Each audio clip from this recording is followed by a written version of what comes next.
bahasa. Kemudian yang kedua kita bisa melihat aspek literasi dari aspek sejarahnya, mungkin secara singkat saja. Dari awal mungkin sampai kepada masuknya mesin cetak ke dunia Islam. Kemudian baru kepada inti pembahasannya yaitu literasi dan budaya ilmu itu sendiri.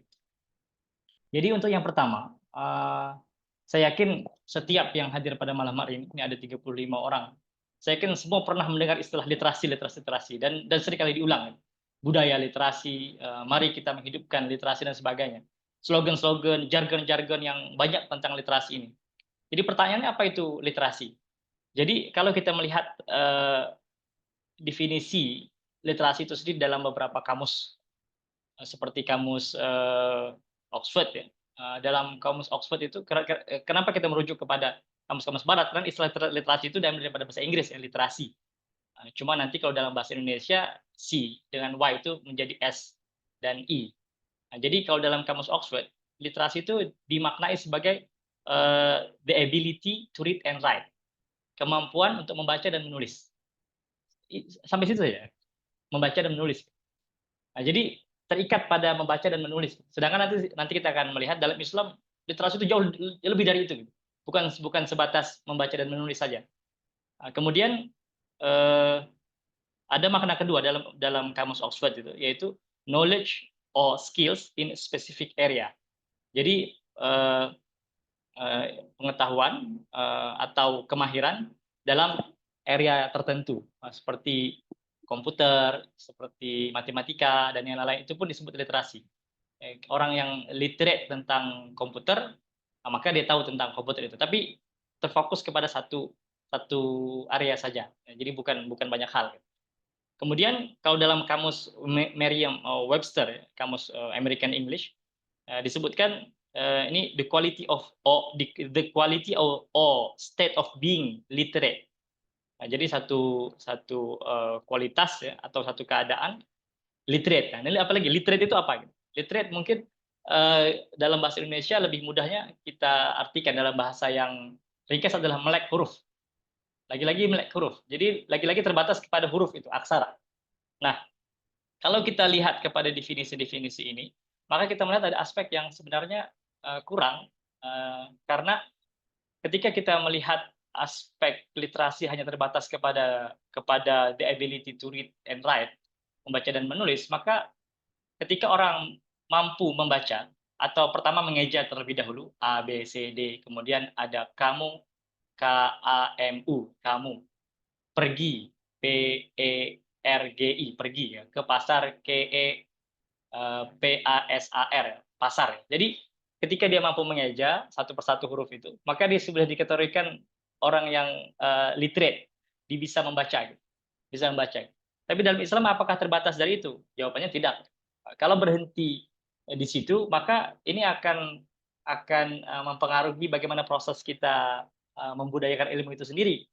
Karena seperti tadi disampaikan di awal, literasi itu dia adalah satu unsur, satu aspek, bukan semuanya, satu aspek dalam pendidikan.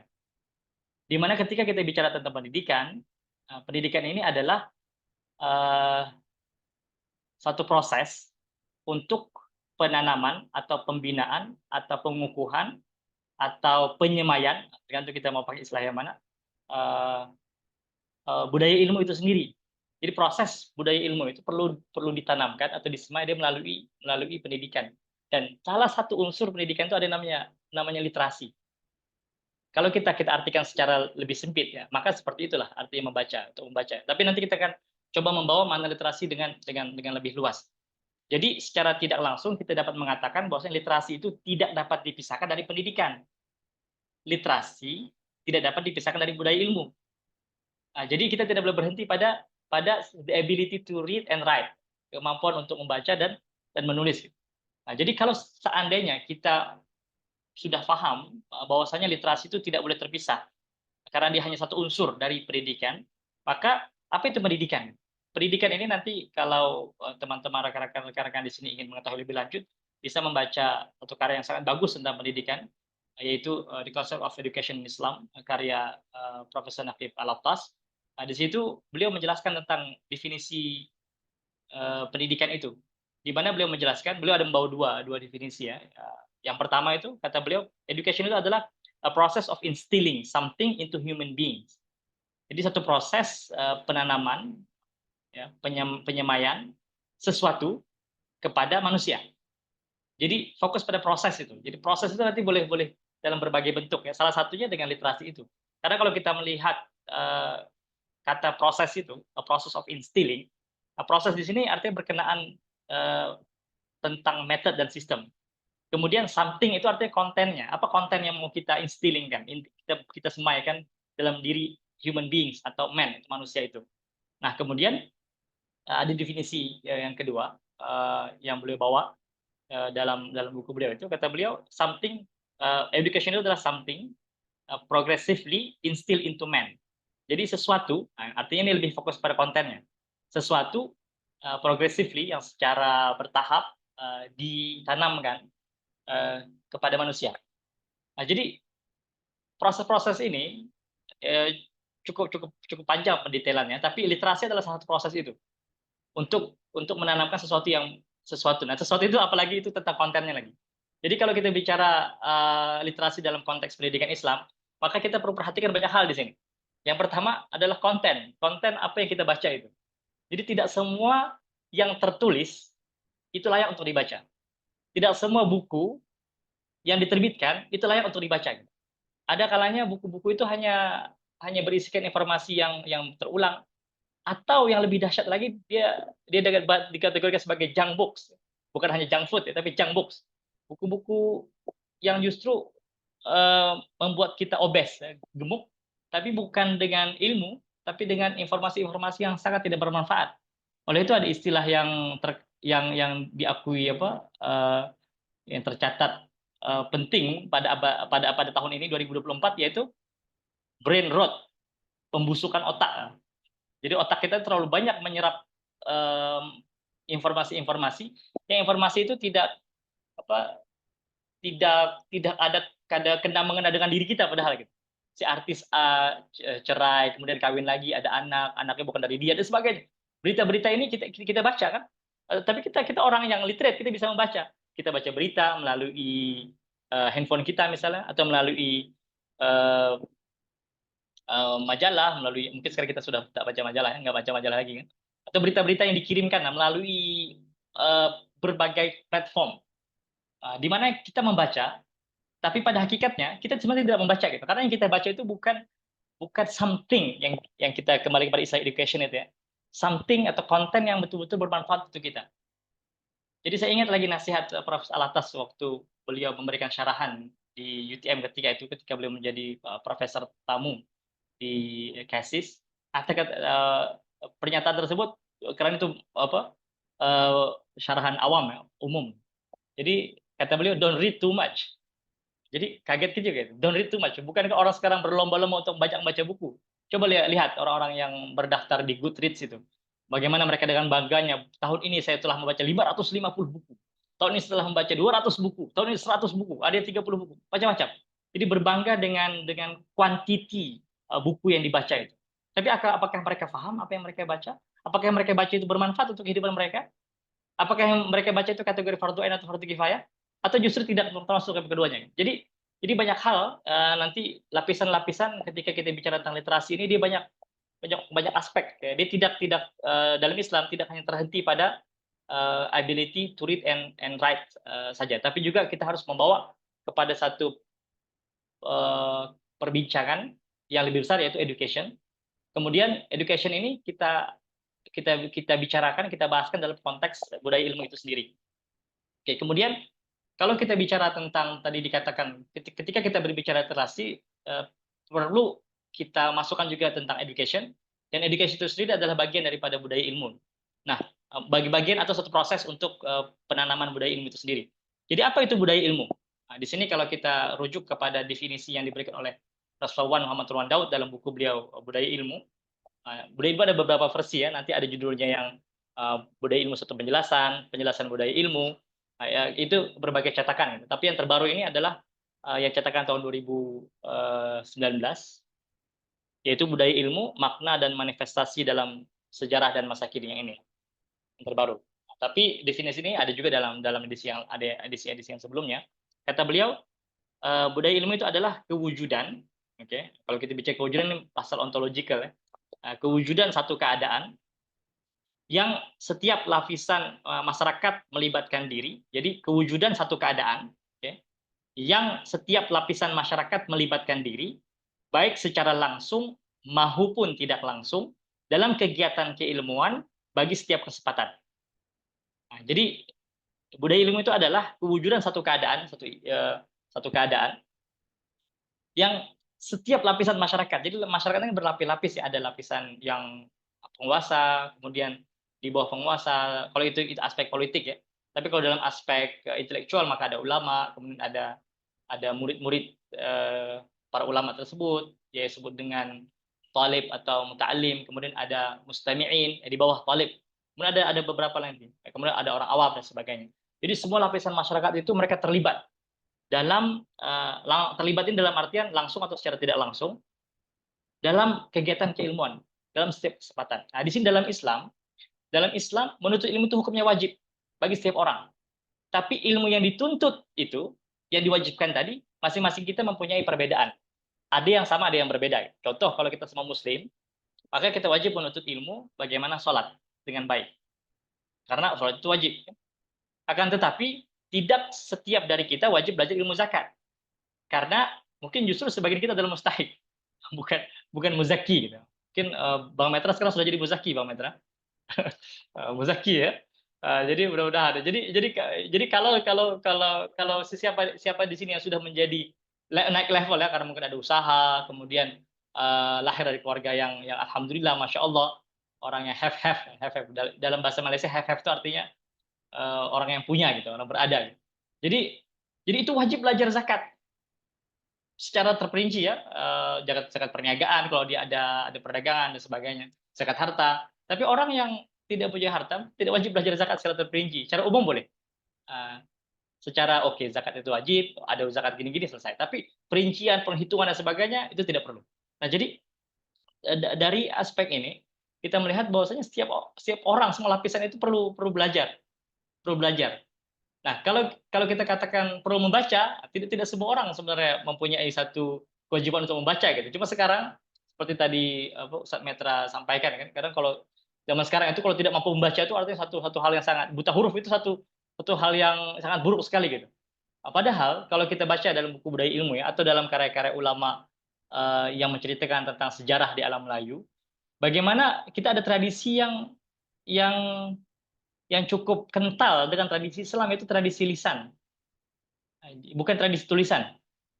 Bahkan ada proses yang namanya dictation ya, imla itu.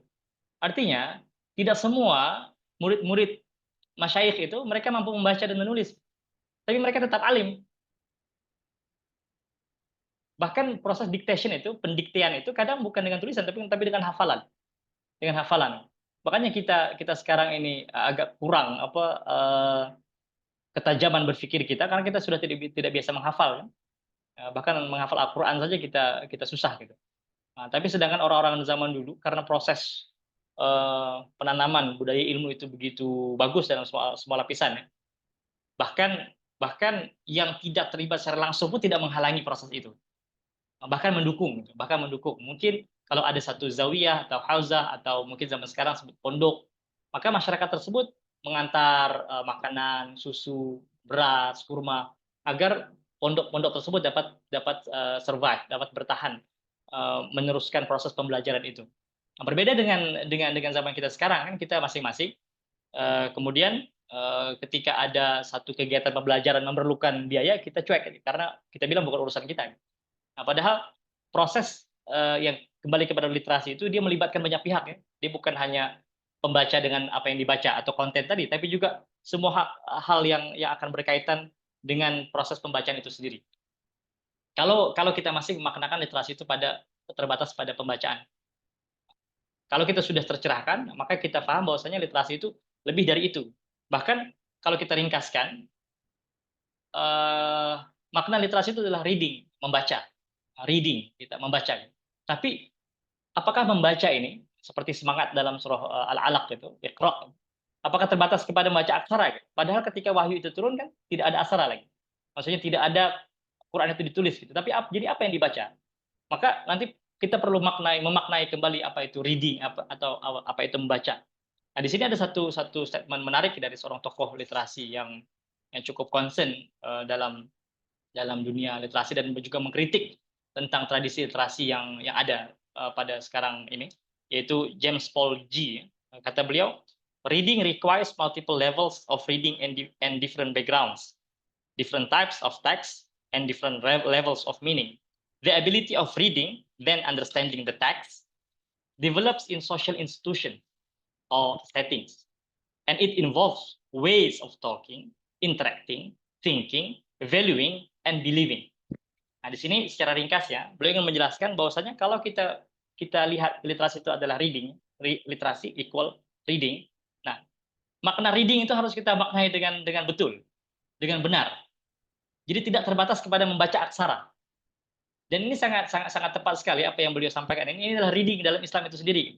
Jadi kata beliau reading itu dia melibatkan beberapa level dan juga melibatkan beberapa latar belakang apa yang kita baca itu. Maksudnya teks yang berbeda, kemudian mempunyai makna-makna yang juga berbeda gitu, berlapis-lapis, dan ini akan membentuk di dalam institusi sosial, di mana kita bisa mengatakan membaca itu seharusnya dia social skill. Dia bukan terbatas kepada membaca aksara. Mungkin seperti yang telah disinggung oleh Ustadz Metra di awal tadi, di mana gerakan-gerakan literasi sementara ini mungkin tidak di semua tempat ya, tapi di beberapa tempat tertentu mereka hanya terbatas pada fokus pada aksara. Bagaimana dapat membaca ABCD. Bahkan banyak kelas-kelas itu calistung ya, membaca nulis hitung, calistung. Atau gerakan-gerakan yang disebut dengan membaca di bis, membaca di kereta gitu. Satu hal yang sangat kita apresiasi dan sangat bagus, tapi kalau berhenti pada membaca saja, tidak ada engagement, tidak ada satu hubungan di antara orang yang membaca dengan apa yang dibaca, kemudian orang yang membaca dengan orang lain yang bersama dia membaca, kemudian siapa yang dapat membuat evaluasi terhadap apa yang dia baca. Apakah bacaan yang telah dilakukan itu betul-betul sampai kepada kefahaman yang betul atau tidak gitu. Jadi siapa yang menjaga ini? Jadi contoh sebagai satu contoh ya, silent reading. Dalam artian bukan saya tidak menyerang mana-mana grup tertentu, tapi contoh konsep silent reading, di mana masing-masing kita datang ke satu tempat, kemudian sedikit satu penjelasan tentang gini, oke, mulai membaca 1 jam masing-masing. Saya, kemudian ada Bang Febri, siapa di sini, ada Pak Ahmad Riza, contohnya Pak Henian Nur, Ibu Friane, kemudian Ibu Yulviana, contohnya kita baca-baca sama-sama. Setelah 1 jam, oke, selesai, assalamualaikum, pulang. Oke. Jadi proses itu hanya proses pada pembaca pribadi gitu. Padahal seperti yang disebutkan tadi oleh James Paul tadi, kata beliau membaca itu ada tahapan-tahapannya. Kadang mungkin kalau kita kembali kepada penjelasan Adler ya, di mana ada types of reading itu kan. Ada beberapa tipe, ada yang cuma untuk entertainment, ada yang untuk information, ada untuk understanding. Nah, dalam Islam kita membaca itu untuk fokus kepada understanding. Atau nanti beberapa level membaca itu ada disebut dengan elementary, ada yang disebut dengan inspectional, ada analytical, ada syntopical kan. Nah, itu silahkan dibacalah. Dan ini memang subject matter yang sedang diperjuangkan oleh sahabat-sahabat kita di Lubuk Kata, dan mencoba untuk memperbetulkan cara membaca kita ya. Itu saya rasa ini satu gerakan yang sangat bagus dan perlu diapresiasi dan diikuti, dan mungkin satu-satunya di Indonesia ya, ataupun satu-satunya di dunia ya, karena kita belum dengar lagi satu gerakan yang betul-betul fokus untuk mengajar orang bagaimana membaca yang baik. Nah, jadi gerakan yang seperti diapresiasi ya, berbanding dengan gerakan yang seperti yang tadi silent reading tadi. Karena saya membaca satu buku, kemudian ada Ustadz Metra baca satu buku, yang lain baca satu buku, setelah itu kita pulang gitu. Jadi siapa yang memberikan valuing, penilaian terhadap apa yang kita baca tadi? Siapa yang dapat memastikan apa yang dibaca orang itu betul? Siapa yang dapat memastikan konten yang dibahas itu betul bermanfaat untuk individu itu? Kemudian tidak ada engagement, tidak ada satu yang disebut dengan interacting, berinteraksi dengan orang yang juga membaca buku yang lain. Bagaimana? Padahal proses reading itu dia tidak terbatas membaca aksara, tetapi dia melibatkan hal-hal yang lain, yaitu cara-cara yang lain, metode-metode yang lain seperti talking. Jadi kalau setelah baca buku, coba kita ceritakan apa yang kita baca itu. Apakah kita bercerita sendiri, lebih baik pada orang lain, atau kepada orang-orang dekat kita. Oke, hari ini saya baru baca buku, bukunya gini gini gini gini. Kemudian orang yang mendengar itu mungkin akan receive, akan menerima beberapa poin-poin tertentu gitu, yang mungkin dia ingin klarifikasi. Tadi bilang seperti ini, bisa nggak jelaskan ini? Kita bilang, oh, saya pun baru baru baru ngeh juga ya ternyata isu itu adalah dapat diwujudkan dari statement saya tadi gitu. Karena saya melihat hal itu sebagai satu hal yang take for granted mungkin bagi saya atau orang dalam bidang itu terlalu biasa gitu untuk dijelaskan. Contoh, pada satu ketika saya membaca satu buku judulnya Tasawuf Salafi. Mungkin Ustaz Metra pun ada baca juga kan. Nah, jadi setelah baca buku itu sampai habis, selesai, saya cerita sama istri saya yang background-nya IT, Computer Information, komputer, computer teknologi. Bukan bidang agama ini. Saya cerita, kemudian ada satu pertanyaan yang datang yang menurut saya juga saya harus menilai kembali gitu. Jadi apa itu sebenarnya salafi? Nah, di situ saya agak mengambil nafas dulu gitu.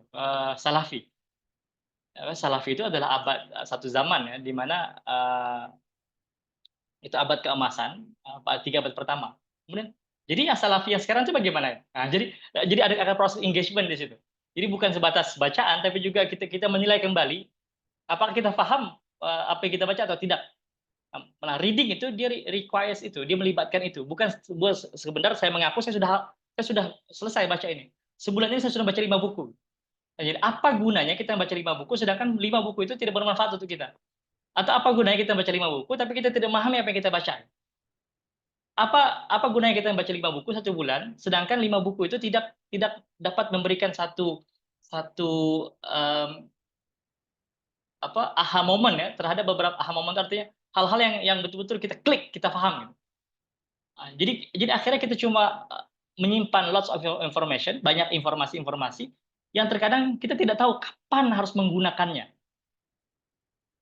Di mana benang merahnya? Di mana hal-hal yang bisa saya manfaatkan dari hasil bacaan saya untuk ke depan. Dan hal ini sangat sangat mungkin untuk saya sendiri saya katakan didikan barat ya, maksudnya kita belajar sekolah itu dengan sistem barat dan sebagainya. Dan mungkin baru ke belakang kita baru menyadari. Saya ingat sekali ya, satu personal experience dengan guru kami Allahyarham Dr. Wan Suhaimi Wan Abdullah, mungkin bagi siapa yang mengenali beliau. Beliau adalah supervisor saya ketika bimbingan S3 waktu itu. Jadi ketika beliau Allahyarham masih hidup, jadi kadang saya suka share apa yang saya baca gitu. Nanti beliau akan confirmkan atau memberikan pertanyaan-pertanyaan yang agak kritikal gitu. So Bapak, kalau kamu sudah baca ini, can you define what does it mean? Jadi beliau akan tes gitu. Nah, kadang saya iseng tanya sama beliau, "Oh, Prof," saya bilang, "Sekarang lagi baca buku apa?" "Saya sedang baca buku ini," saya bilang. Jawaban beliau sangat mengejutkan saya. Apa kata beliau? "Saya nggak baca buku baru, Rizky." Saya tak baca buku baru. Saya baca buku yang lama-lama aja saya ulang. Saya bilang, "Kenapa, Prof, begitu?" Kata beliau, "Banyak buku baru ini hanya pengulangan saja. Jadi menambah penat dan buang masa aja," kata beliau. "Menambah penat dan buang masa. Berbanding kita baca balik buku lama macam buku Imam Ghazali, buku-buku tokoh-tokoh besar yang memang diakui keilmuannya, itu semakin kita membaca bahkan 100 kali akan dapat faedah-faedah yang baru berbanding buku-buku yang baru." Nah, di situ saya semakin paham bahwasanya terkadang kita tidak terlalu jangan terlalu ikut kepada tren ya, ada buku baru terus kita mau beli, kita mau baca gitu. Padahal buku-buku yang lama itu jewels, maksudnya itu satu mutiara-mutiara yang tersimpan di rak-rak kita, kita baca yang lama itu. Coba fokus baca gitu, bahkan dalam buku-buku yang lama ini justru disitulah permata-permata itu kita dapatkan. Ketika kita baca buku baru, terasa keringnya, walaupun informasi terlalu banyak kan, banyak, informasi banyak dengan footnote-nya, dengan ini penjelasannya, tapi setelah baca itu, so what? Apa yang kita dapat? Hanya pengulangan informasi, fakta-fakta yang disederhanakan, tidak ada ilmu yang baru. Oleh karena itu kita fokuskan kepada hal-hal yang memang kita perlukan, kemudian pada hal-hal yang memang pada waktu ini kita sedang mencari. Misalnya kita mempunyai satu masalah tertentu terhadap satu isu tertentu, maka fokuslah mencari sampai dapat. Bahkan imam-imam dulu, termasuk tokoh-tokoh besar yang kontemporari yang ke sini ya, seperti beberapa orang nama yang pernah mengemban jabatan sebagai Syekhul Azhar. Katanya cara pembacaan mereka ini bukan per buku, karena mereka sudah selesai banyak buku besar. Jadi ketika pada usia yang sudah matang itu, mereka tidak lagi membaca buku untuk membaca buku, tapi mereka fokus kepada tema pada buku tersebut. Jadi 17 buku yang dibaca itu bukan 17 bukunya, tapi tema itu. Contoh tentang ru'yatullah fil akhirah, melihat Allah di akhirat. Ada beberapa buku tentang itu, sampai 20-30 buku. Nah, jadi di tema itu topiknya gitu, topiknya. Agar bisa dihubungkan dengan yang lain. Jadi bukan membaca ada buku baru habiskan, bukan. Tapi fokus mereka lebih kepada mencari satu isu tertentu, satu discourse tertentu dalam buku yang ya berbagai. Mungkin nanti hal ini kalau kita baca How to Read a Book kayak Adler, mungkin masuk kepada syntopical reading ya. Artinya dia mengkonekkan beberapa karya tapi dalam suatu topik tertentu gitu. Kemudian bisa melihat kekurangan, kelebihan dari setiap buku itu. Nah, kemudian kalau seandainya tadi kita bahas kembali lagi kepada pembahasan tentang reading itu sendiri. Kalau kita maknakan literasi itu sebagai reading yang dia melibatkan banyak hal ya, ada talking, interacting, thinking. Jadi jangan sampai membaca tidak ada thinkingnya gitu. Baca, akhirnya nanti kita lost in the ocean. Kita baca buku selesai. Tadi saya baca apa ya? Nggak tahu gitu akhirnya. Oleh karena itu di antara tips-tips reading yang umum yang kita pernah mungkin sebagian di sini pernah mendengar, kalau kita membaca, sebelum membaca buku itu, maka kita datangkan dulu berbagai macam pertanyaan-pertanyaan yang kita harapkan buku itu dapat menjawab. Contoh, 3 bulan lalu saya membaca buku ini, Daulat Kebudayaan. Daulat Kebudayaan Jawa dan Islam dalam sebuah pertemuan. Karya seorang budayawan, Kang Irfan Afifi. Jadi ketika membeli buku ini, saya akan mendatangkan pertanyaan yang banyak begitu. Apa itu daulat? Apa itu kebudayaan? Apa itu Jawa? Apa itu Islam? Apa hubungan Jawa dan Islam? Apakah betul Jawa itu sangat kental Hindunya sehingga tidak menjadi lingua franca untuk untuk penyebaran kitab-kitab Jawi.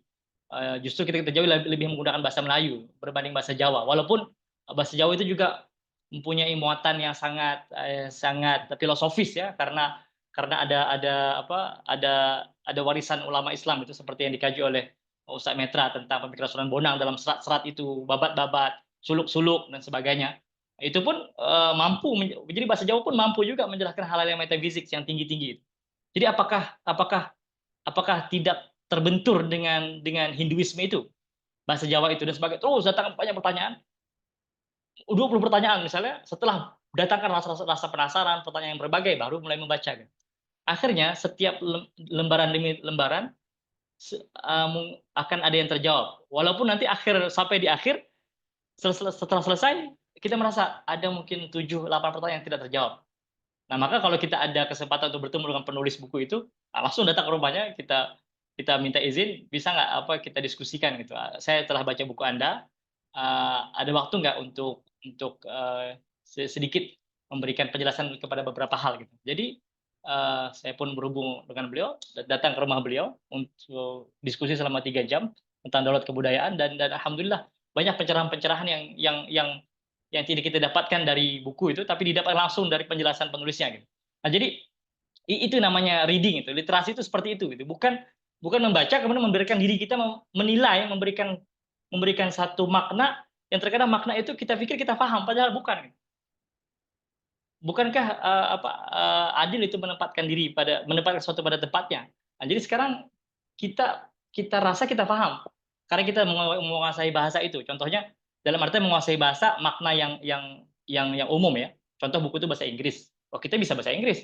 Kita pun belajar di luar negeri dan sebagainya. Kita klaim kita bisa paham bahasa Inggris. Ternyata waktu kita baca ada beberapa istilah-istilah yang mungkin dia bahasa Inggris ya, tapi dia mempunyai muatan-muatan makna yang berbeda level dengan makna yang kita biasa paham.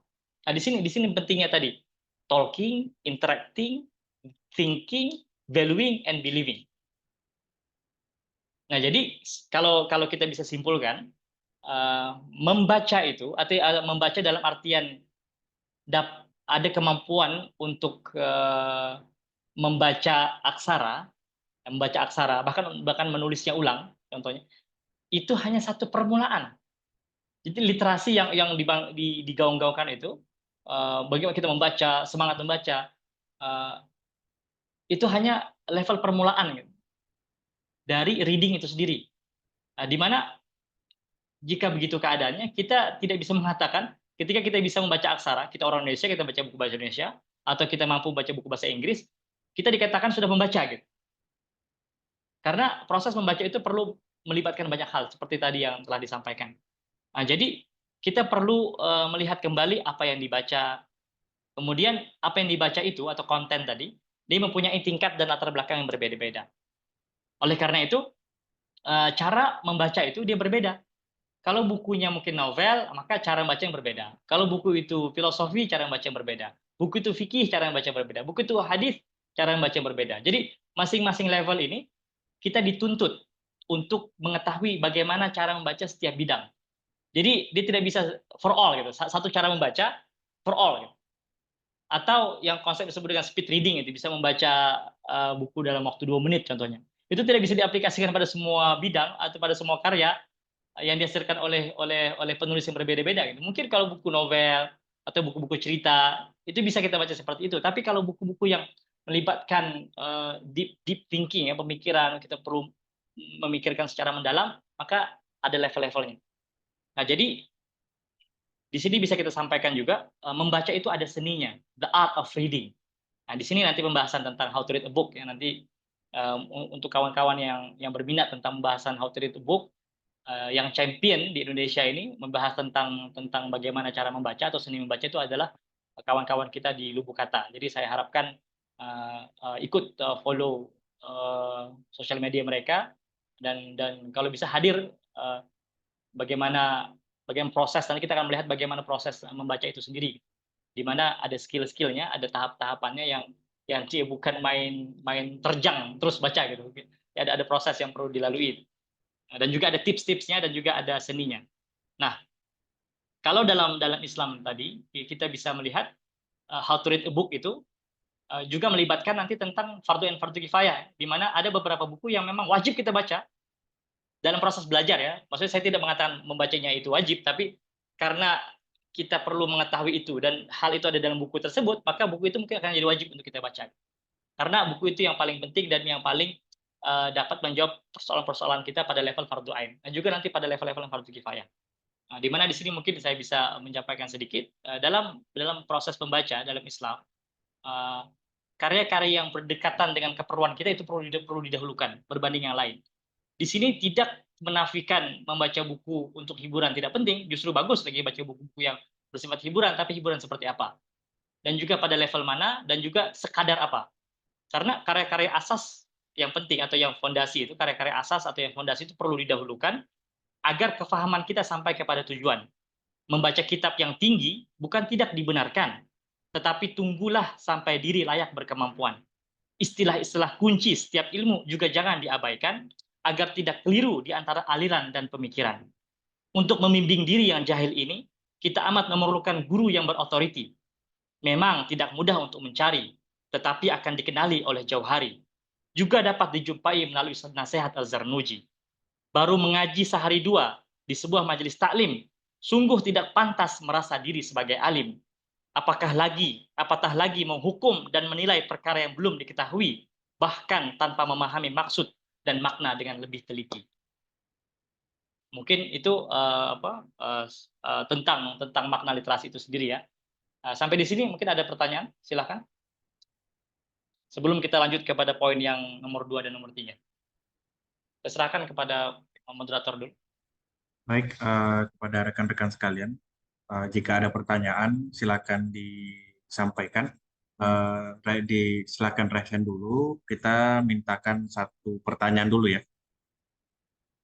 Silakan jika ada.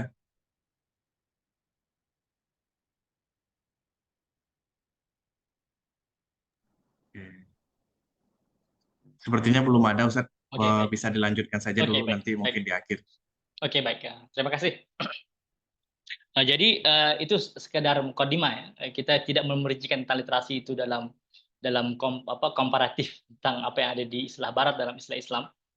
Karena itu cukup panjang, nanti kita harus membahas apa itu qiraah, apa itu mutalaah, apa itu bahats wal munadharah, apa itu ta'lim, apa itu ta'allum dan yang lain-lain. Jadi kita tinggalkan pembahasan tentang literasi di sini agar kawan-kawan rekan-rekan sekalian dapat mengkaji lebih mendalam tentang istilah itu. Nah, pada kesempatan kali ini, seperti yang saya janjikan di awal, kita juga akan bahas sedikit tentang sejarah literasi di dalam dunia Islam, di mana cukup banyak karya-karya yang menjelaskan tentang itu. Bahkan Profesor Wan dalam budaya ilmu itu sendiri juga menjelaskan sedikit tentang sejarah literasi di dunia Islam, dan juga sangat banyak karya-karya yang tentang uh, uh, pembahasan ini ya, termasuk juga karya Ahmad Syamsi ini dalam buku beliau Rediscovering the Islamic Classics, How Editors and Print Culture Transform an Intellectual Tradition. Jadi tentang bagaimana tradisi kertas dalam dunia Islam, penerbitan dan yang lain-lain. Juga karya yang baru terbit itu Puan Nurziati Rosman, Rengkahan Jawi, bagaimana menjelaskan tentang tradisi penerbitan dari zaman Johannes Gutenberg sampai ke alam Melayu kita. Itu cukup buku-buku yang penting tentang dunia penerbitan ya. Karena nanti literasi ini tidak dapat terpisah daripada penerbitan. Nah, di sini dalam Islam kalau kita melihat sejarah literasi itu, dia dimulai dari turun wahyu yang pertama itu, Iqra, reading. Dia bukan dari penemuan mesin cetak oleh Johannes Gutenberg pada 1450, atau percetakan pertama di dunia Islam oleh Ibrahim Mutafarrika pada tahun 1727, bukan, tapi ketika wahyu itu sendiri turun, di mana proses instilling itu bermula di situ, berawal di situ. Dan ketika kita membahas literasi dalam dunia Islam, tentunya nanti sepanjang sejarah itu dari awal tadi yang turun wahyu pertama, kemudian terus sampai zaman Khalaf Rasyidun, kemudian eh, kekhilafan-khilafan yang datang kemudian seperti Umayyah, Abbasiyah, kemudian kerajaan-kerajaan kecil di bawah Abbasiyah seperti Fatimiyah, juga nanti Ayyubid, atau setelah kejatuhan Baghdad kita ada uh, tiga kerajaan yang besar ya, ada Safavid di Iran, kita ada Utsmaniyah 1453 di Turki, ada Mughal di India, kemudian terus itu. Sejarah literasi itu cukup panjang di dalam Islam. Di mana ketika kita bicara literasi, maka dia tidak akan terpisah dari banyak hal. Yang pertama, literasi dalam Islam tidak akan terpisah dari ulama atau tokoh yang menulis dan yang menghasilkan produk literasi itu sendiri. Nah, di sini kita tahu pada proses pada fasa, bukan proses, fasa yang disebut dengan tadwin, fasa tadwin atau tadwin ulum asyariyah, pada 3 abad terawal itu, bahkan sampai abad keempat, di mana pada abad-abad inilah ilmu-ilmu keislaman yang basic ya, yang asas itu di tadwin. Tadwin itu di kodifikasi ya. Betul ya, saya bahasanya tadwin ya, dikodifikasi ya, dijadikan satu ilmu disiplin gitu, didisiplinkan. Seperti yang terawal itu ada ilmu hadis, kemudian ada ilmu tafsir Al-Qur'an, ilmu bahasa, kemudian usul fiqh oleh Imam Abu Hanifah, kemudian diteruskan dilengkapkan lagi oleh Imam Syafi'i. Itu pada fase tadwin itu. Nah, itu dapat dikategorikan itu untuk menerjemahkan Iqra itu, read, Iqra, bacalah. Jadi baca itu bukan terbatas kepada membaca aksara, tapi juga untuk menuntut ilmu, untuk mendapatkan kebenaran. Jadi pada proses tadwin ini, kodifikasi ini, itu sudah banyak ilmu-ilmu keislaman itu ditaksis ya, diasaskan. Nah, sehingga nanti pada abad kelima, abad keenam, abad keenam maksudnya Masehi, bukan Masehi Hijriah, 5 ke 6 Hijriah, artinya abad dari 9, 10, 11, 12 ya. Ketika Islam itu atau peradaban Islam itu menerima masuknya ilmu-ilmu yang baru yang lain yang datang dari Greek, terutama pada zaman awal-awal Abbasiyah, zaman Al-Mansur ya, itu adalah zaman pertama proses penerjemahan karya-karya dalam bahasa Yunani ke dalam bahasa Arab. Masyarakat Islam sudah establish, keilmuan kita sudah cukup kukuh. Artinya akidah sudah ditadwin, tadwin itu sudah dikodifikasi, ilmu akidah, tafsir, hadis, semua. Jadi ketika kita menerima ilmu dari luar, worldview kita sudah lengkap, sudah solid. Gitu. Sehingga kita membaca apa yang datang dari barat ini dengan kacamata kita gitu, bukan dengan kacamata yang mudah terpengaruh gitu, karena kita sendiri tidak ada stand. Nah, jadi agak menarik gitu proses penerjemahan itu ketika masuk ke dunia Islam. Masyarakat Islam itu menerima ilmu-ilmu yang baru ini ketika mereka sudah kuat keilmuan mereka gitu. Maksudnya ilmu fardhu mereka sudah kuat. Akhirnya ketika mereka melihat ilmu baru ini seperti ilmu sains, mereka melihatnya dalam kacamata Quran dan Sunnah, bukan dalam kacamata yang Barat itu. Nah, ini berbeda orang zaman kita sekarang kan, kita tidak mempunyai keilmuan yang cukup dalam tradisi keilmuan Islam, sehingga kita menerima ilmu yang datang dari Barat itu dengan sangat sangat silau, dengan sangat merasa kagum dengan apa yang telah mereka hasilkan. Nah, jadi literasi dalam Islam itu dia tidak terlepas daripada ulama dan tokoh itu, karena mereka lah pengarang dan orang yang penghasil kepada produk literasi itu sendiri. Kemudian tidak terlepas daripada yang disebut dengan institusi pendidikan. Nah, institusi pendidikan ini seperti madrasah-madrasah, seperti hauzah-hauzah, seperti ruak-ruak, seperti khanqah-khanqah dan yang lain-lain, di mana di tempat inilah produk literasi itu diajarkan. Nah, jadi literasi itu tidak terpisah dari proses pembelajaran. Makanya tadi proses yang silent reading tadi atau membaca di bis, di train dan sebagainya itu. Siapa yang mengajar kita? Siapa yang menjelaskan buku itu sesuai dengan apa yang dikehendaki oleh penulis? Nah, kalau zaman dulu, institusi pendidikan ini seperti Madrasah Imam Syafi'i contohnya, pelajaran tentang kitab-kitab Imam Syafi'i itu diajari oleh murid-murid beliau sendiri. Jadi mereka punya sanad yang bersambung. Buku-buku yang diajar oleh murid-muridnya Imam Malik, mereka adalah orang-orang yang belajar dengan Imam Malik sebelumnya.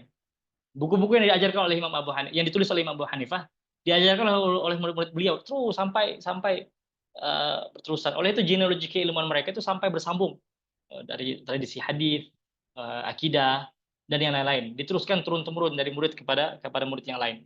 Jadi institusi pendidikan itu walaupun mungkin tidak berbentuk seperti sekarang, dalam artian sekarang ini adalah berkonsepkan bangunan tertentu. Tapi kalau dulu berdasarkan individu tertentu, madrasah Syafi'i, madrasah Hanafi dan yang lain, walaupun tidak dinafikan juga para khalifah juga membangun institusi besar, akan tetapi di sana pasti ada tokoh yang akan menunggu di situ. Contoh seperti madrasah Nizamiyah, ya namanya Nizamiyah, tapi di situ Imam Ghazali yang menjadi tokoh utamanya. Juga madrasah-madrasah yang lain biasanya ada satu tokoh yang akan menjaga madrasah tersebut. Walaupun madrasah tersebut bukan pakai nama beliau, tapi still dia person oriented, dia lebih ke person centered, maksudnya scholar centered, center kepada satu tokoh tertentu. Kemudian literasi dalam Islam juga tidak terlepas dari al-warraq. Warraq itu warqah, tahu kan? Warqah itu kertas. Warraq ini tukang kertas, tapi tidak dimaknai seperti literal seperti itu. Warraq di sini untuk zaman kita sama seperti penerbit. Di mana Warraq ini dia mempunyai satu bisnis yaitu fotokopi manuskrip yang datang dari institusi pendidikan tadi. Di mana institusi pendidikan itu kadang datang dari seorang tokoh tertentu, minta dikopikan beberapa naskah, di mana proses pengopian itu menyalin ulang. Itu mungkin mengambil waktu sampai 2-3 minggu atau bahkan 1-2 bulan, tergantung kadar kesusahan atau kesukaran manuskrip tersebut. Nah, Warraq ini berperan penting dalam menghasilkan produk literasi. Artinya menghasilkan, asalnya kan ditulis dalam satu manuskrip dulu. Kemudian Warraq ini mengopi sampai 2, 3, 4, 5, tergantung nanti bayaran yang diberikan. Kalau seandainya pemerintah minta buat 10, dibuat 10. Kalau pemerintah minta 3 gitu. Bahkan bukan dari pemerintah saja, kadang Warraq ini juga mendapat job dari individu yang mempunyai harta. Orang yang berharta gitu. Ingin ada satu kitab baru, tolong kopikan untuk saya. Tidak seperti zaman sekarang kan kita bisa kopi itu dengan cepat. Dulu itu prosesnya manual, disalin dengan tangan. Itu peran Warraqnya penting dalam dunia literasi. Dan juga penerbit. Nah, di mana nanti penerbit ini kalau zaman dulu nanti kalau mau tahu lebih silakan baca buku Al-Jahid ya, Kitabul Hayawan. Beliau menjelaskan bagaimana proses penerbitan zaman dulu, di mana penerbit ini yang disebut Al-Warraq tadi, dia bukan institusi ya, dia pribadi, orang pribadi, kemudian dia hire beberapa nustah, yaitu tukang salin itu, Di sini mungkin Ustaz Metra lebih lebih mahir lah karena beliau pakar dalam manuskrip untuk menjelaskan tentang bagaimana proses manuskrip itu dihasilkan.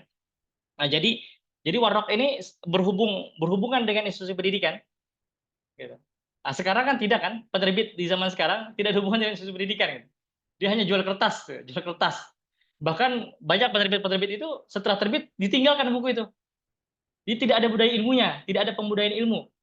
Justru penerbit itu seharusnya bukan hanya menerbitkan, tapi juga bekerja sama dengan institusi pendidikan untuk mengajarkan buku yang diterbitkan tersebut agar proses budaya ilmu itu tetap tetap berlangsung.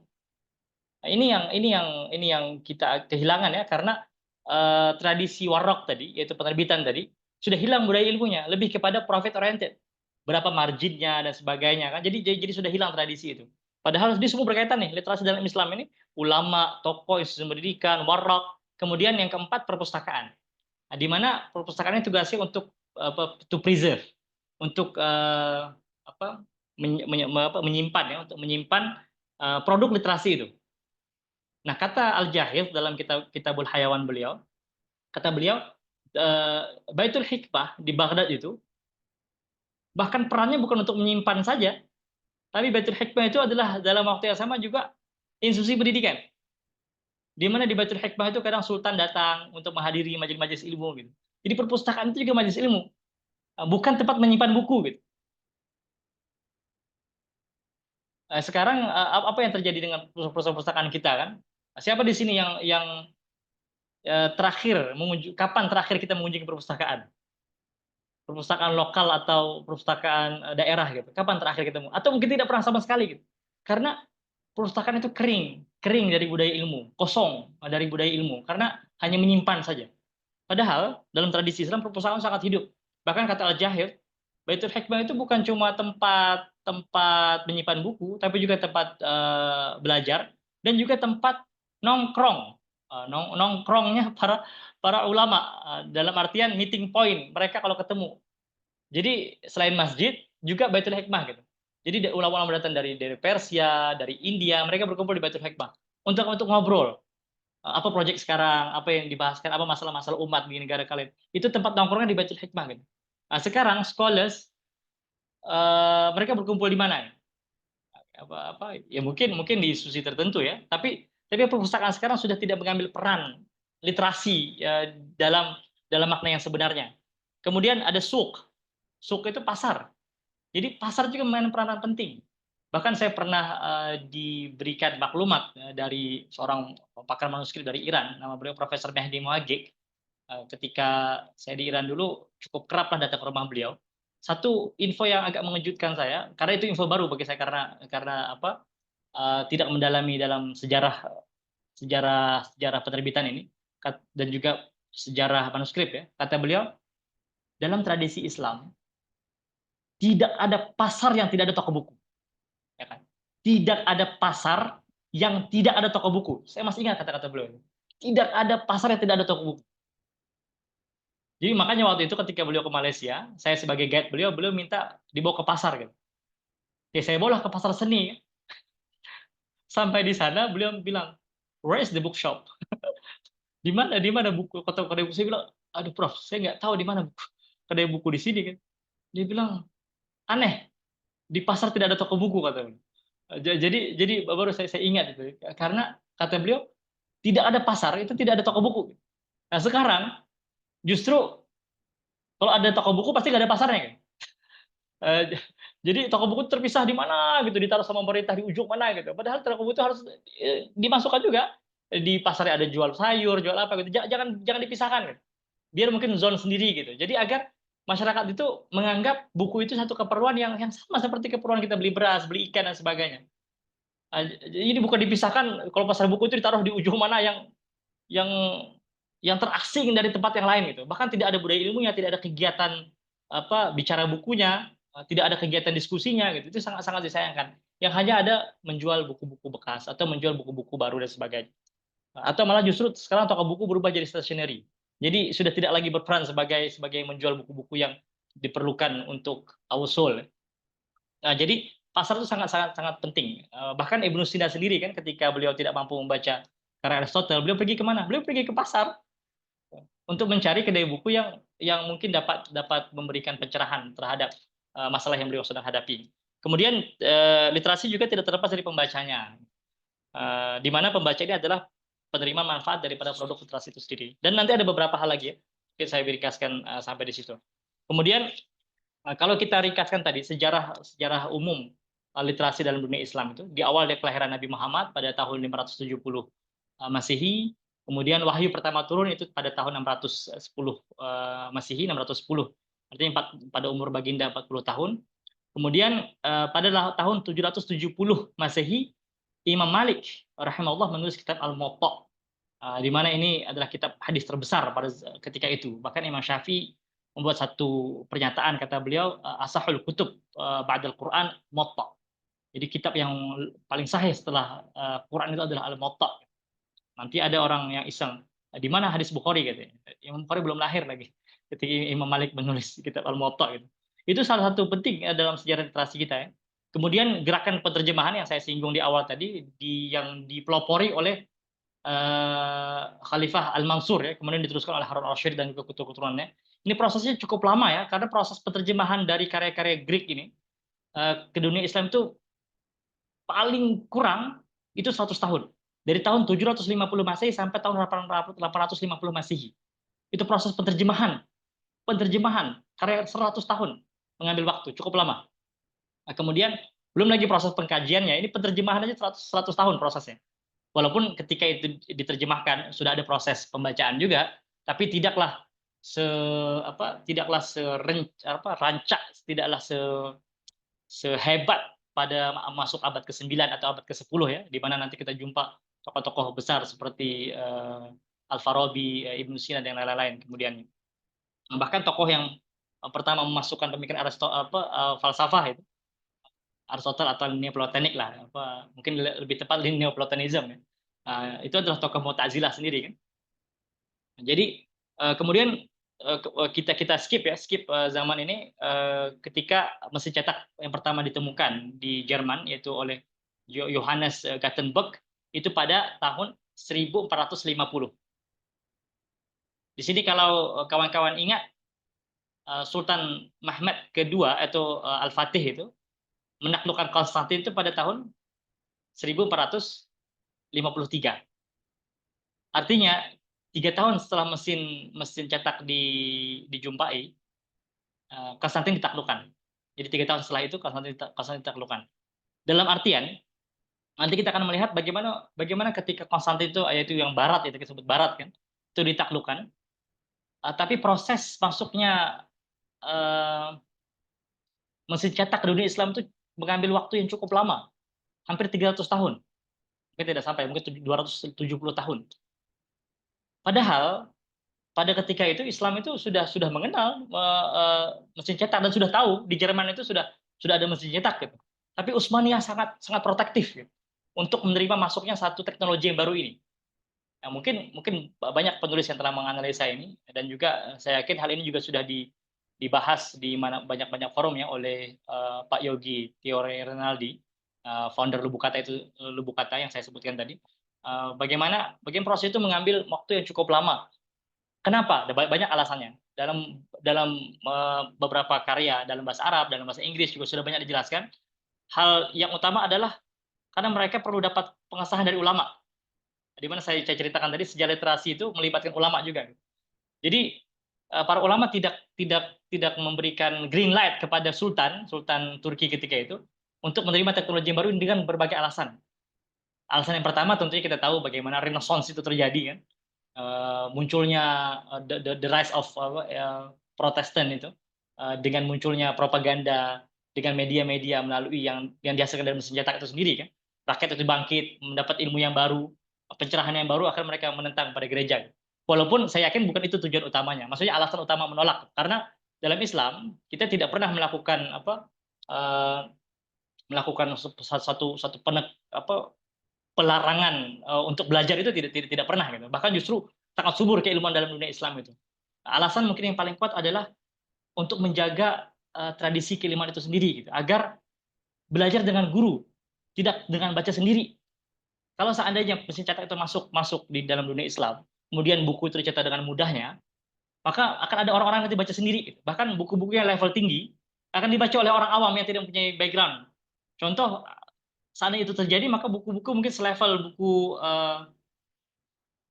Syekh Hamzah Al-Fansuri, seperti buku Al-Muntahi, Syarabul Ashiqin, akan dibaca oleh orang-orang tukang buat roti, tukang buat sepatu, tukang buat yang tidak paham sama sekali tentang konsep metafisik. Sehingga mereka akan jadi tersesat. Nah, jadi lebih kepada itu para ulama. Bahkan hal-hal yang diantara yang mereka takutkan adalah ketika Quran itu dicetak begitu leluas nanti. Bahkan kalau kita buka dokumen-dokumen lama ya, dokumen di Mesir, dokumen lama di Utsmaniyah, itu ada fatwa-fatwa yang mengharamkan mencetak Al-Quran. Hanya Al-Quran hanya boleh dicetak dicetak terbatas dan hanya untuk disimpan di institusi kerajaan, yaitu kesultanan, kekhalifahan, tapi bukan dimiliki oleh individu. Jadi haram hukumnya kita individu itu mencetak Quran. Karena untuk menjaga keabsahan itu sendiri ya, tulisan dan sebagainya. Tidak ada yang melakukan valuing tadi atau validation, atau mungkin kata tepat validation, untuk validate apa yang ditulis itu betul atau tidak. Nah, bahkan ketika percetakan itu diizinkan oleh khalifah ketika itu, yaitu pada abad ke-18 ya, yang saya ceritakan tadi 1727.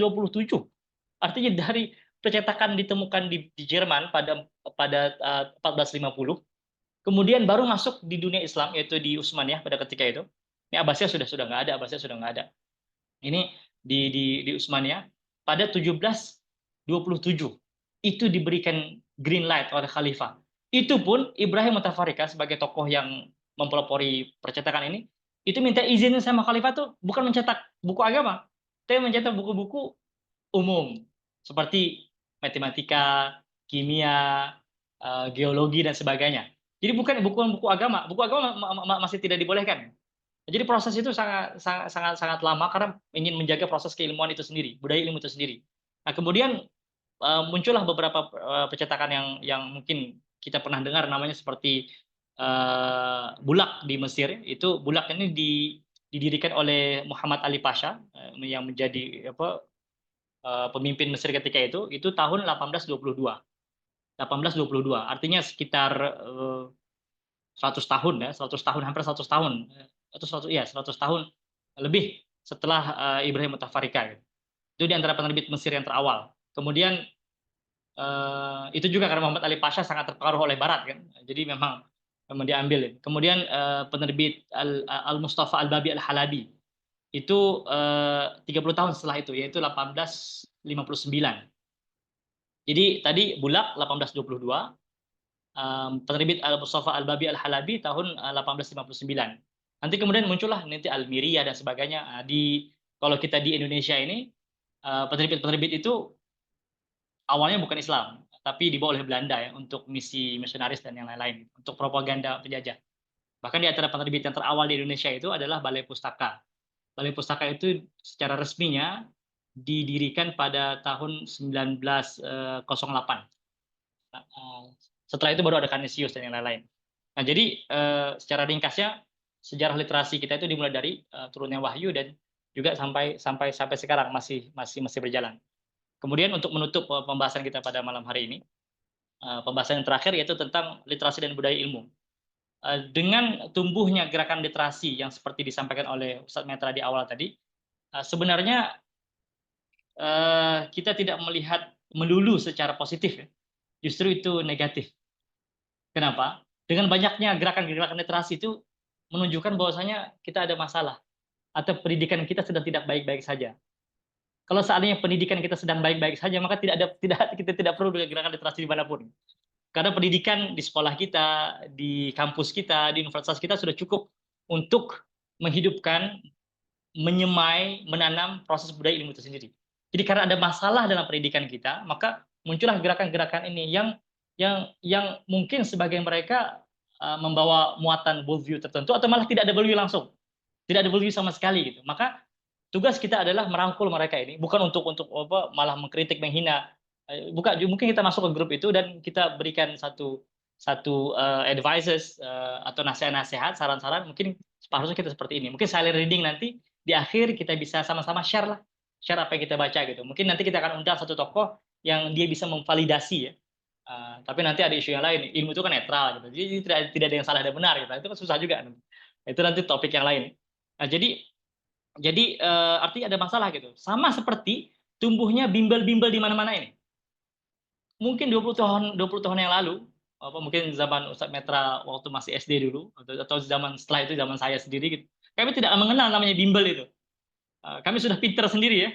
Pinter sendiri dengan apa yang diajar oleh guru di sekolah ya. Bahkan matematik itu kita sudah belajar sempoa, aritmetik gitu, eh, ya dengan menghitung itu tidak perlu kalkulator, bahkan dulu tidak boleh bawa kalkulator. Itu sudah bisa itu kita ngitung. 99 kali 99 kali 39 kali 39. Itu sudah tahu 1521. Itu sudah tahu hitungannya dalam hitungan berapa detik. Sekarang itu kan coba anak sekarang tanya aja ibu kota Jawa Barat apa? Tasikmalaya. Ya, ada satu video itu.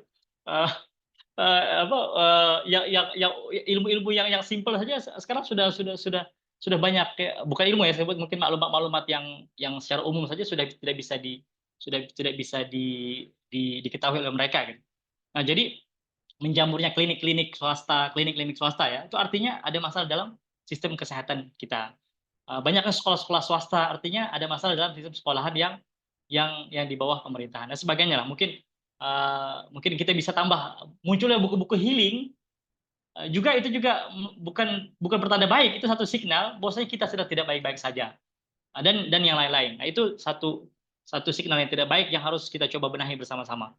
Kemudian literasi itu tidak dapat bergerak sendiri karena ia perlu kepada ekosistem yang lain yang seperti disebutkan tadi. Kita perlu melahirkan tokoh-tokoh yang menulis dengan baik, para ulama yang menjaga tradisi keilmuan ini dengan menulis karya-karya daripada debat sana debat, mendingan lebih nulis buku lah. Biar hujahnya itu dapat disampaikan dengan susunan yang sangat baik gitu. Berbanding tantang menantang. Oke, debat ini. Debat itu hanya 1-2 jam selesai dan ditonton oleh orang-orang banyak. Yang menonton juga belum tentu paham atau yang paham pun belum tentu dia mendapatkan poin-poin yang dibicarakan karena itu bukan bidang dia. Jadi dalam hal ini lebih baik seperti zaman dulu menulis buku lagi. Sehingga dari buku itu nanti kita dapat menganalisa gitu pengujahannya. Dan tradisi penyebaran ilmu nanti di Barat dengan di Islam agak berbeda. Tapi ini bukan topik kita. Ini nanti lebih kalau seandainya sudah masuk kepada topik budaya ilmu, nanti bisa dijelaskan tentang berbedanya sistem atau intellectual tradition dalam tradisi Barat dan dalam tradisi Islam. Dalam Islam, membaca itu atau mungkin dalam bahasa mentalaah ya, itu justru adalah usaha minimum dalam belajar. Jadi bukan proses belajar itu tidak, oh saya mau belajar. Ngapain kamu? Saya membaca. Jadi membaca itu proses awal sebenarnya, bukan belajar secara lengkap. Itu hanya satu proses dalam belajar. Jadi tadi kita katakan literasi itu satu proses ya dalam untuk pendidikan Islam. Nah, membaca itu sendiri diproses dalam belajar dan itu adalah usaha minimum seseorang. Kemudian dalam Islam membaca buku itu tidak sekedar terbatas kepada membaca aksara, tetapi juga dia mempunyai nilai ibadah. Jadi kita di sini bukan bicara ikhlas ya. Jadi kalau ikhlas pasti jadi ibadah. Bukan. Kenapa kita membaca buku ini? Contohnya, kenapa saya membaca buku budaya ilmu? Karena saya merasa diri saya sudah terlalu terbaratkan atau terlalu berpikir dengan tidak sesuai cara berpikir dalam koridor Islam, maka saya perlu membaca buku ini sebagai untuk detox diri saya dari hal-hal yang tidak seharusnya saya pegang. Maka membaca ini bagi saya adalah fardu ain, buku ini contohnya. Maka setiap helayan, setiap kata, setiap huruf yang saya baca itu akan ada nilai ibadah sisi Allah Subhanahu wa taala. Jadi tidak ada istilahnya we spend some time to read the books, enggak. We invest our time to read the books. Ini investasi itu. Investasi itu ada nilai ibadahnya, bukan spend. Spending itu kayak buang-buang aja kan. Habiskan waktu gitu. Tapi invest. We invest our time to read. Oke. Kemudian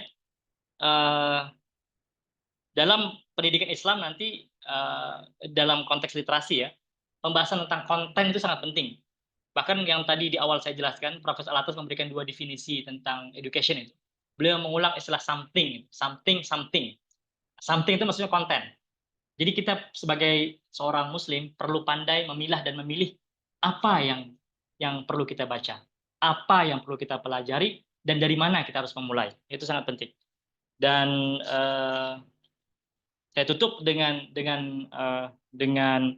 menjelaskan tentang bagaimana pentingnya buku budaya ilmu itu nanti, karena katanya akan dibahas secara terperinci dengan beberapa pertemuan ya, kata Bang Febri tadi. Di mana buku budaya ilmu ini bukan ditulis tahun 2 tahun oleh Profesor Wan Muhammad Wan Daud, tapi buku ini ditulis dari tahun 1988.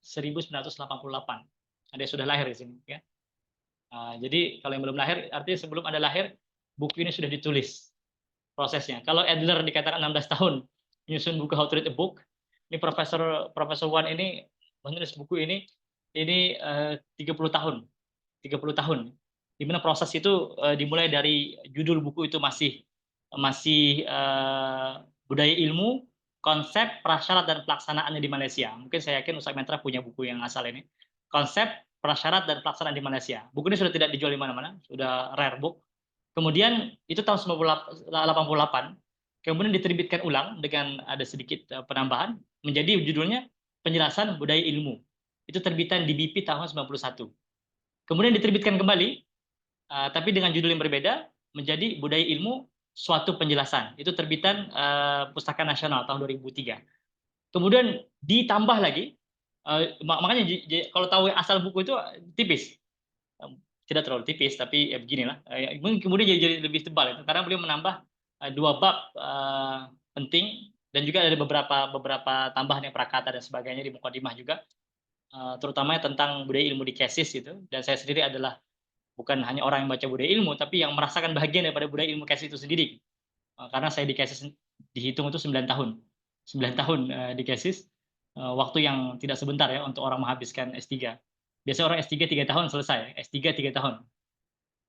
Tapi saya mengambilkan 9 tahun. Bagaimana budaya ilmu itu bukan lagi dibaca, tapi sudah kami rasakan menyerap dalam proses pembelajaran dan juga keseharian yang kami rasakan ketika baca di Kesis. Tentu Ustadz Metra sebagai orang yang kami gelar sebagai Abang Sulung, Abang Long, Abang Sulung lebih mengetahuinya karena beliau lebih awal masuk ke Kesis waktu itu.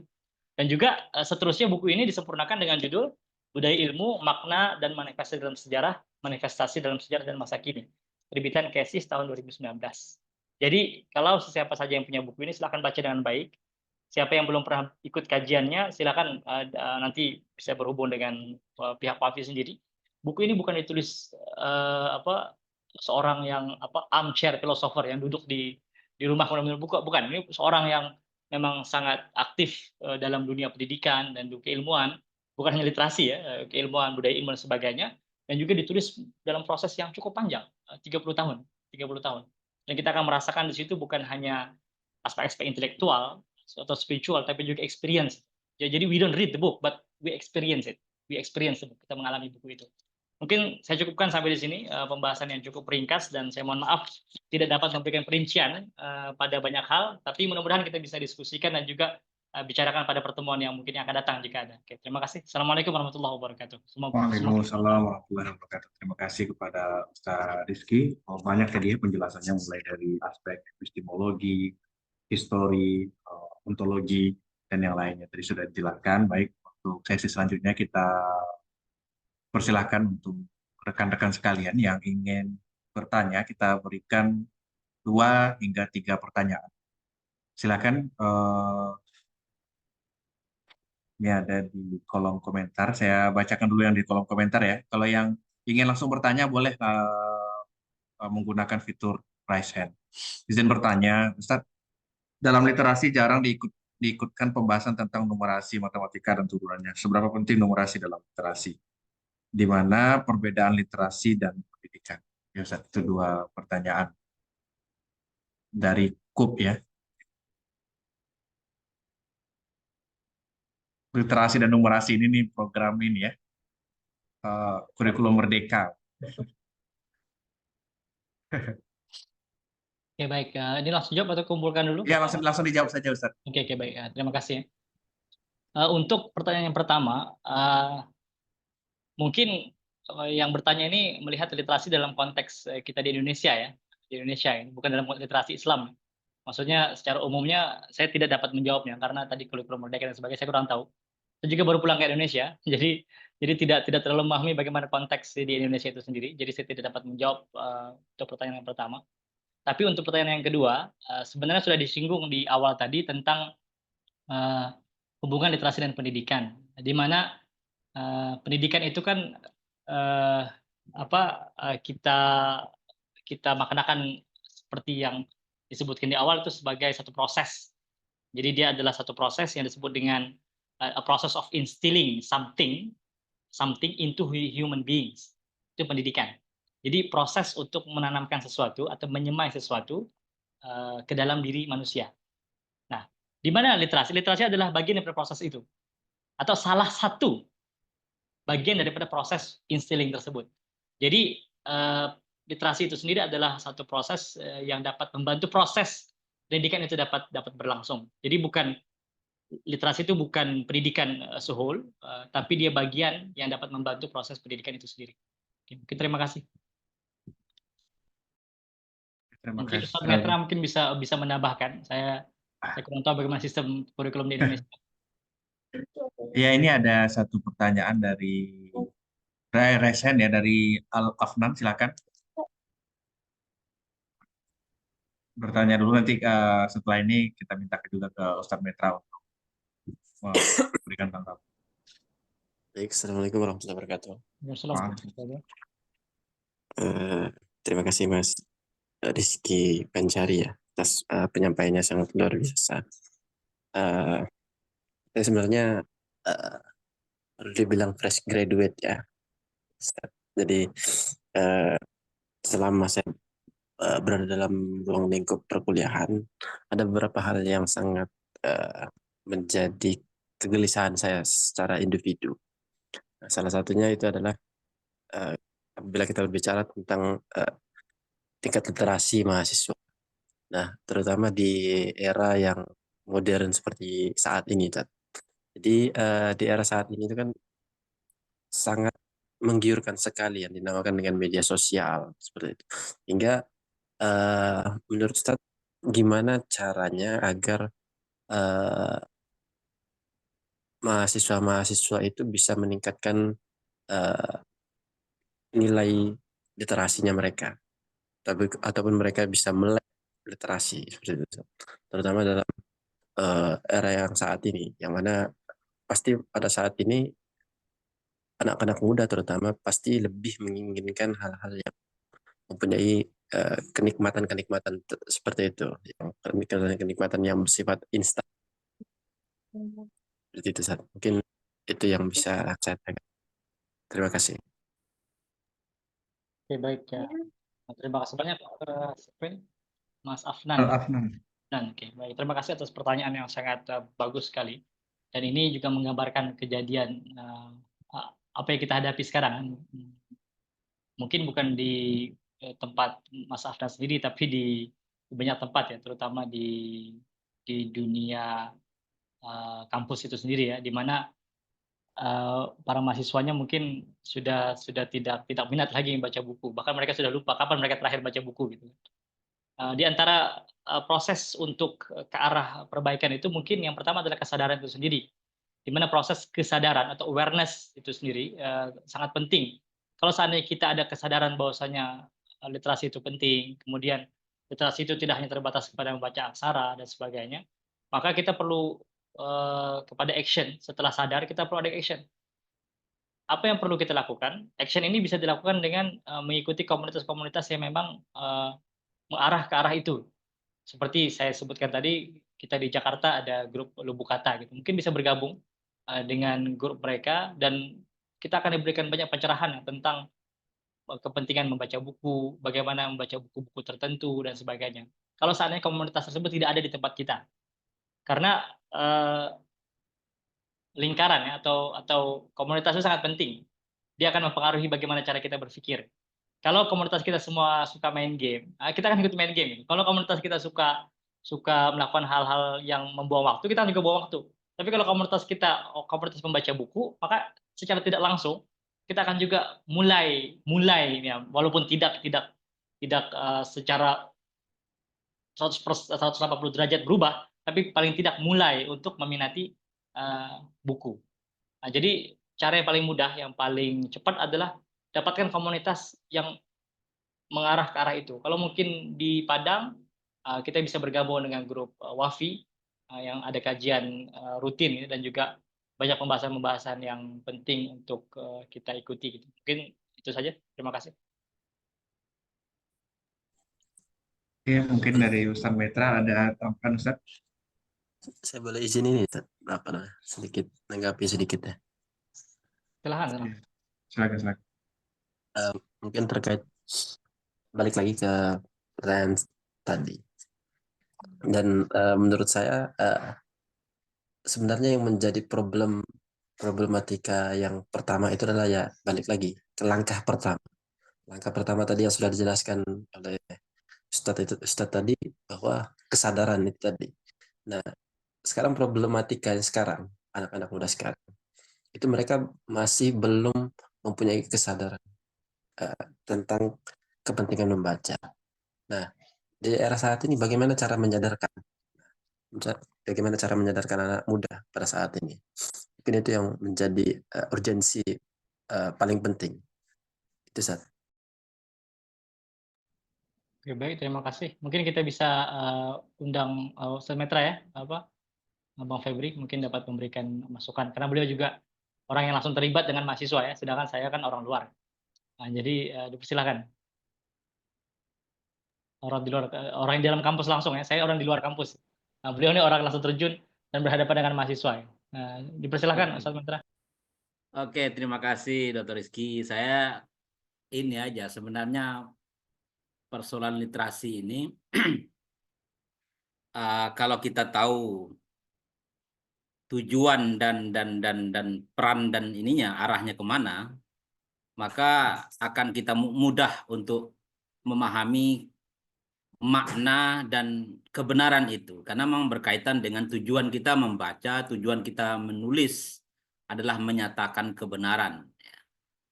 Maka di sini ada, kalau kita berkait dengan pertanyaan terakhir juga, bagaimana menumbuhkan sebagai seorang pendidik, sebagai seorang pensyarah ya, yang mensyarahkan ya, tentang hal terkait dengan budaya literasi. Kita mengetengahkan masalah-masalah besar dari dampak buruk dari kesalah dalam memahami literasi. Dan itu berdampak kepada keimanan dan keyakinan tentang kebenaran itu sendiri.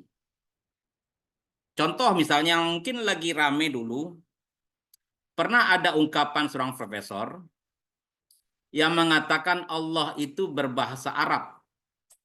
Ya kan? Dan itu tidak banyak yang menguliti secara literasi berkeadaban itu. Nah, makanya kalau hanya sekedar literasi doang, maka akan gagal paham tentang di mana letak kesalahan pemikiran yang diajukan salah seorang yang namanya mungkin Mun'in Siri, itu pernah heboh itu tentang Allah berbahasa Arab gitu. Dan tidak banyak di kalangan dosen yang di lingkungan saya tidak berkomentar, nggak paham itu gitu. Di mana letak salahnya? Berarti selama ini budaya literasi yang dibangun ya hanya sekedar membaca tanpa bisa meletakkan makna yang benar itu, yang salah itu di mana. Maka kalau membangun budaya literasi berkeadaban itu adalah sebagai pensyarah, sebagai pendidik, sebagai dai yang menggaungkan budaya ilmu dan juga budaya literasi yang berkeadaban ini, mesti tahu dampak dari kesalahan membaca, kesalahan dalam memahami tentang teks ya, itu berdampak kepada salah memahami kebenaran itu, bahkan berdampak kepada keimanan. Nah, itu. Maka membangun budaya tradisi yang berkeadaban ini yang berujung adalah meneguhkan kebenaran itu. Baik dalam bidang keilmuan secara umum atau secara yang lebih tinggi lagi, yaitu tentang pengenalan Tuhan gitu. Pengenalan Tuhan adalah level tertinggi dalam literasi berkeadaban itu. Karena rata-rata semakin kita berliterasi, semakin menjauhkan kita dengan kebenaran itu, menjauhkan kita kepada level muqarrabun sebagai orang yang dekat dengan Allah itu, berarti semakin tidak berkeadaban gitu, tidak beradab kita gitu. Contoh tadi bagaimana bisa dengan mengatakan bahwa ayat Al-Quran itu berbahasa Arab sehingga timbul secara tidak beradab mengatakan Allah berbahasa Arab. Ya kan? Karena dalam pahaman mereka makna itu dari Tuhan, lafaz itu dari Nabi. Nah, ini Munimsiri punya pandangan ini. Padahal dalam pandangan kita Ahlussunnah wal Jamaah para ulama kebanyakan makna dan lafaz itu datang dari Allah. Nabi itu penyampai. Nah, cara pemahaman kita bagaimana Allah menyampaikan, menurunkan lafaz dan makna ini, cara kita berpakar seperti manusia, seolah kita berbicara semanusia dengan yang lain. Maka disitulah kekeliruan Sarjana Munimsiri yang menggunakan cara berpikir manusia dan meletakkan bahwa Al-Quran yang disampaikan secara lafaz, kalau lafaz itu dianggap absurd, gitu. Ya kan? Dia seolah berpikir manusia dipahami cara berpikir manusia. Nah, ini yang tidak beradabnya gitu. Nah, jadi membaca itu harus tahu letak dan martabat seseorang itu dalam menilai sesuatu. Nah, makanya dalam budaya ilmu literasi ini tujuan akhirnya adalah meletakkan hakikat kebenaran itu ya kepada pembacanya, itu kepada al-muqarrabun yang semakin dekat dengan. Nah, yang sekarang mungkin di kalangan ya di kelompok saya itu kemajuan itu ya bagaimana penguasaan IT, penguasaan dunia dalam hal perekonomian segala macam. Jadi tidak yang dimaksud kemajuan berislam itu sendiri gitu.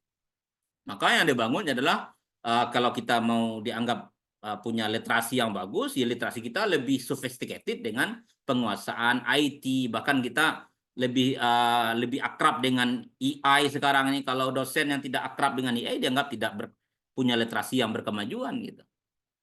Jadi sudah kehilangan arah, makanya perlu gagasan, dan saya setuju mengangkatkan agenda ini. Bagaimana mengadapkan kembali cara kita untuk membaca dan tujuan kita memahami sesuatu sehingga muaranya kemana? Yaitu mengukuhkan kebenaran itu sebenarnya. Nah, makanya sekarang di kita kan ada level-levelnya. Sekarang kita lebih banyak ya membaca dalam artian tilawah yang diperlombakan musabaqah tilawatil Quran. Ya kan? Padahal kan ada hierarkinya, dasarnya mungkin tilawah, kemudian qiraah, kemudian tadabbur atau mutolaah ada segala macamnya, itu ada hierarkinya gitu. Nah, pembacaan yang lebih tinggi itu adalah menjaga makna pada hakikatnya. Nah, itu sebenarnya yang perlu kita kita pahami bersama. Terkait dengan apa pertanyaan dari Cook ini, literasi jarang diikutkan pembahasan tentang numerasi karena dua-dua ini ya kepentingan dasar, tapi penekanannya berbeda kan. Literasi itu adalah informasi berdasarkan teks, kalau numerasi adalah informasi berdasarkan angka. Angka ini bicaranya tentang apa dan kapan segala macam, dan semuanya itu berkaitan, tapi penekanannya berbeda. Bahkan sebagian sarjana kebanyakan ya, mungkin sebanyakan adalah numerasi adalah bagian dari literasi itu sendiri.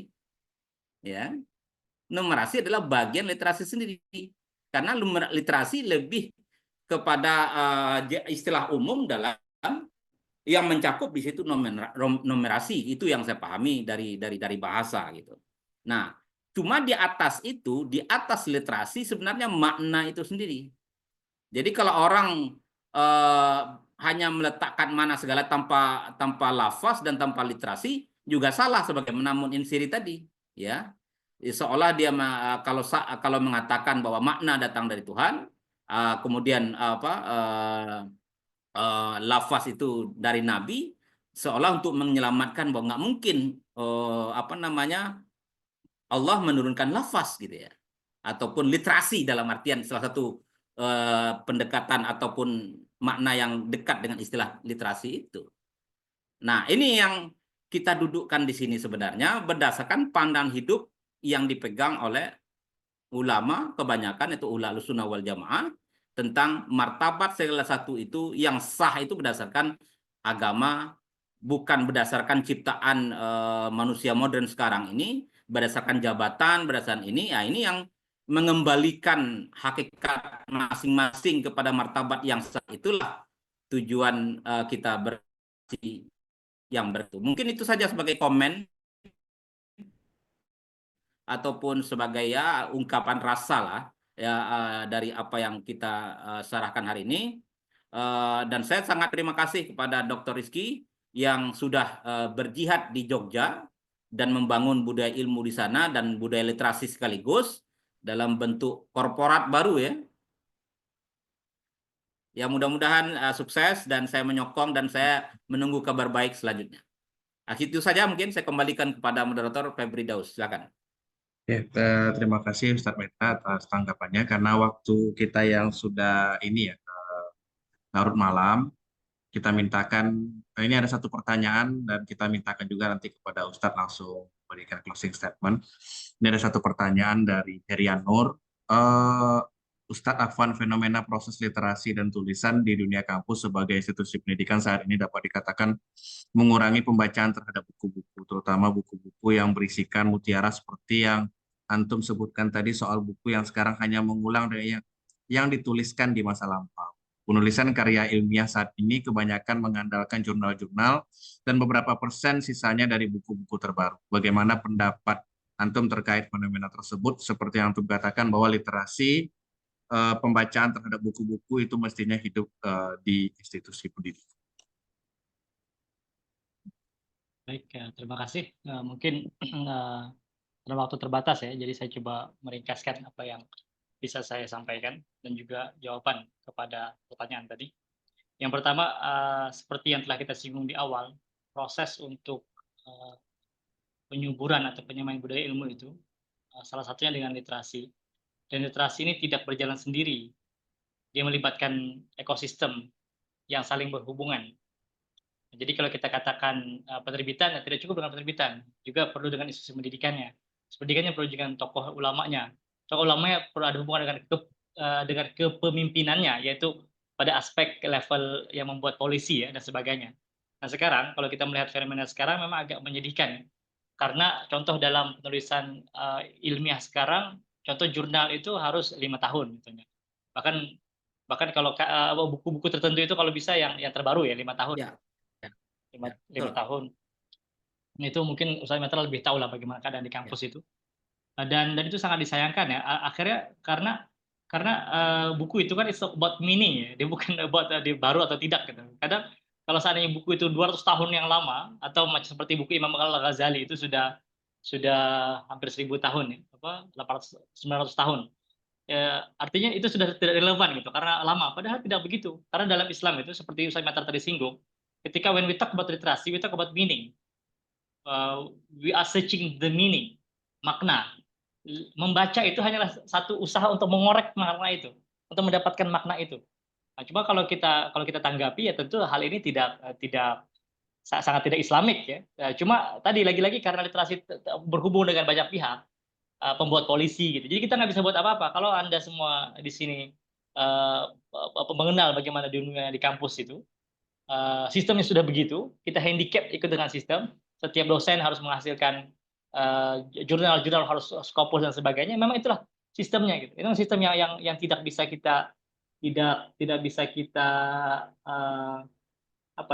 hindari karena kita dalam institusi tersebut.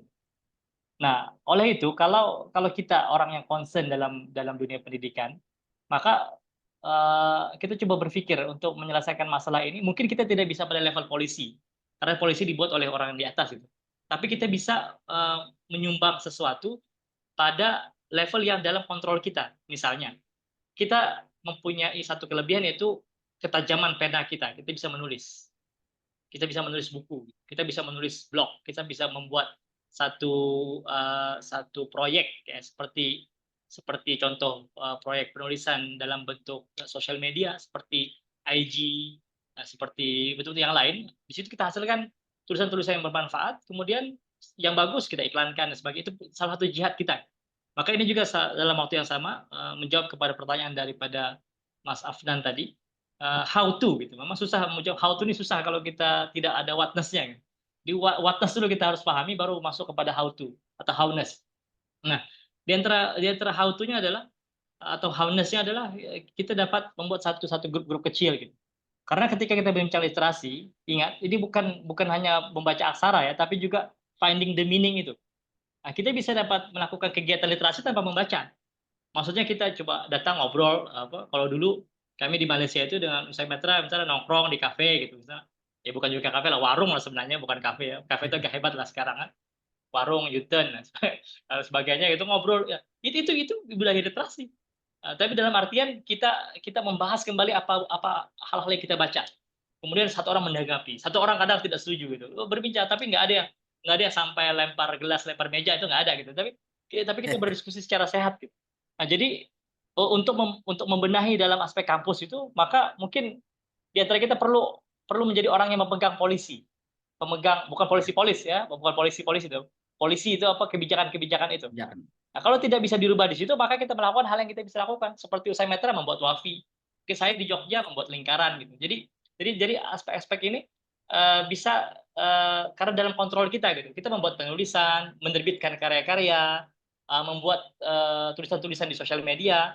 Kalau seandainya tulisan itu kita pikir perlu orang lain baca atau program ini orang perlu hadir gitu. Kita kita invest lah, bahasa invest lebih tepatnya, invest beberapa ratus ribu rupiah untuk mengiklankan tulisan tersebut agar tersebar gitu. Bahkan kami saja ini 2 bulan ini sudah mengeluarkan biaya iklan sebesar 6 juta rupiah hanya untuk mengiklankan program-program dan juga tulisan-tulisan yang kami sebarkan di sosial media. 6 juta rupiah hanya untuk menaikkan agar visible tulisan itu. Maka bisa yang anak-anak muda mungkin yang pintar digital marketing dan ada concern tentang literasi, coba buat tulisan-tulisan yang menyadarkan tadi. Nah, cuma kita ingat dulu, ketika kita bicara tentang budaya ilmu, ya, yang pertama it is about you, not the others. Itu tentang kita, bukan yang lain. Jadi kalau kita sadarkan diri kita, kemudian kita mencari jalan untuk finding the meaning itu, baru kita mengajak yang lain bersama-sama gitu. Dalam artian kita menyadarkan diri kita dengan sadar-sadarnya dulu. Jangan sampai kita sendiri juga masih tidak tahu apa yang harus kita lakukan. Kita ajak orang lain, kita buat majelis ilmu, kemudian akhirnya dhalla fa adalla gitu. Kita pun tidak dapat membimbing karena kita sendiri masih tersesat jalan. Mungkin itu jawaban yang saya berikan, yang saya bisa berikan maksudnya. Karena dalam aspek polisi ini, kebijakan ini kadang di luar kontrol kita. Tapi yang di dalam kontrol kita adalah membuat komunitas-komunitas yang kita bisa bikin bertemu seminggu sekali, 2 minggu sekali, atau membuat penulisan yang ringkas, yang ringan, yang mudah dibaca dan menarik. Kalau tidak naik, kita iklankan. Kita pakai FB Ads, kita pakai Meta Ads dan sebagainya.